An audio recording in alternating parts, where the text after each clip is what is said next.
অপরা একাদশীর মাহাত্ম্য। মহারাজ যুধিষ্ঠির বললেন, হে কৃষ্ণ, আষাঢ় মাসের শুক্লপক্ষের একাদশীর নাম কি? এর মহিমাই বা কি? তা আমাকে কৃপা করে বলুন। শ্রীকৃষ্ণ বললেন, ব্রহ্মা এই একাদশী সম্পর্কে দেবর্ষি নারদকে যা বললেন, আমি সেই আশ্চর্যজনক কথা আপনাকে বলছি। শ্রী ব্রহ্মা বললেন, হে নারদ, এই সংসারে একাদশীর মতো পবিত্র আর কোনো ব্রত নেই। সকল পাপ বিনাশের জন্য এই বিষ্ণুব্রত পালন করা একান্ত আবশ্যক। যে ব্যক্তি এই প্রকার পবিত্র পাপনাশক এবং সকল অবিষ্ট প্রদাতা একাদশী ব্রত না করে তাকে নরকগামী হতে হয়।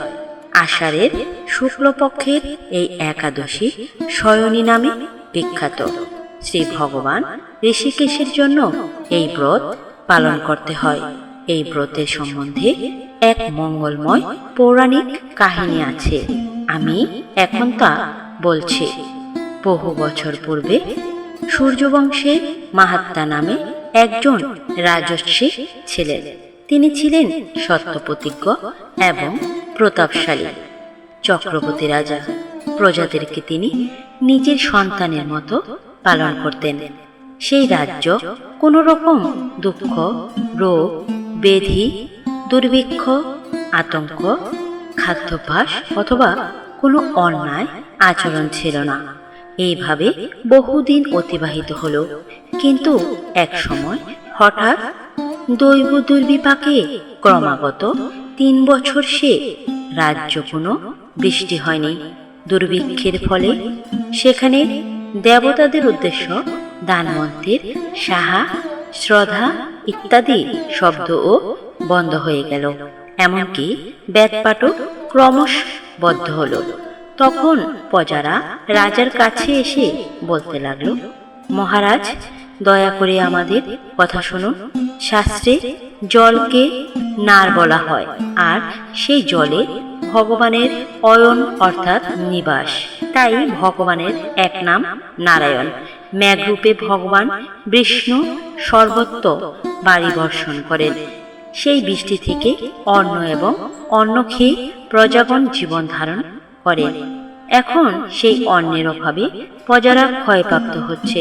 অতএব হে মহারাজ, আপনি এমন কোনো উপায় অবলম্বন করুন যাতে আপনার রাজ্যর শান্তি এবং কল্যাণ সাধন হয়। রাজা মাহাত্মা বললেন, তোমরা ঠিকই বলেছ। অন্ন থেকে প্রজার উদ্ভব, অন্ন থেকেই প্রজার পালন। তাই অন্নের অভাবে প্রজারা বিনষ্ট হয়, আবার রাজার দোষও রাজ্য নষ্ট হয়। আমি নিজের বুদ্ধিতে আমার নিজের কোনো দোষ খুঁজে পাচ্ছি না, তবুও প্রজাদের কল্যাণের জন্য আমি আপ্রাণ চেষ্টা করব। তারপর রাজা ব্রহ্মাকে প্রণাম করে সৈন্যসহ বনে গমন করলেন। সেখানে প্রধান প্রধান ঋষিদের আশ্রমে ভ্রমণ করলেন। এভাবে তিনি ব্রহ্মার পুত্র মহাতেজস্বী অঙ্গিরা ঋষির সাক্ষাৎ লাভ করলেন। তাকে দর্শন মাত্রই রাজা মহানন্দে ঋষির চরণ বন্দনা করলেন। মুনিবর তাকে আশীর্বাদ ও কৌশল প্রশ্ন জিজ্ঞাসা করলেন। রাজা তখন তার মনে আগমনের কারণ সবিস্তারে ঋষির কাছে জানালেন। ঋষি অঙ্গিরা কিছু সময় ধ্যানস্থ থাকার পর বলতে লাগলেন, হে রাজন, এটি সত্য যুগ। এই যুগে সকল লোক বেদ পরায়ণ এবং ব্রাহ্মণ ছাড়া অন্য তপস্যা করে না। এই নিয়ম থাকা সত্ত্বেও এর শূদ্র রাজ্য তপস্যা করছে। তার এই অকার্যের জন্যই রাজ্যের এই দুর্দশা। তাকে হত্যা করলে সকল দোষ দূর হবে। রাজা বললেন, হে মুনিবর, তপস্যাকারী নিরপরাধ ব্যক্তিকে আমি কিভাবে বধ করব? আমার পক্ষে সহজসাধ্য অন্য কোনো উপায় থাকলে আপনি দয়া করে আমাকে বলুন। তদুরে মহর্ষি অঙ্গিরা বললেন, আপনি আষাঢ় মাসের শুক্লপক্ষের শয়নী নামে প্রসিদ্ধা একাদশী ব্রত পালন করুন। এই ব্রতের প্রভাবে নিশ্চয়ই রাজ্যে বৃষ্টি হবে। এই একাদশী সর্বসিদ্ধি দাত্রী এবং সর্ব উপদ্রব নাশকারী। হে রাজন, প্রজা ও পরিবারবর্গ সহ আপনি এই ব্রত পালন করুন।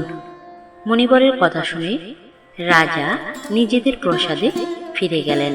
আষাঢ় মাস উপস্থিত হলে রাজ্যের সকল প্রজা রাজার সাথে এই একাদশী ব্রতের অনুষ্ঠান করলেন।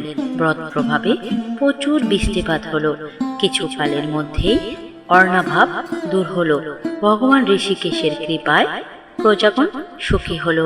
এ কারণে সুখ ও মুক্তি প্রদানকারী এই উত্তম ব্রত পালন করা সকলেরই অবশ্যই কর্তব্য।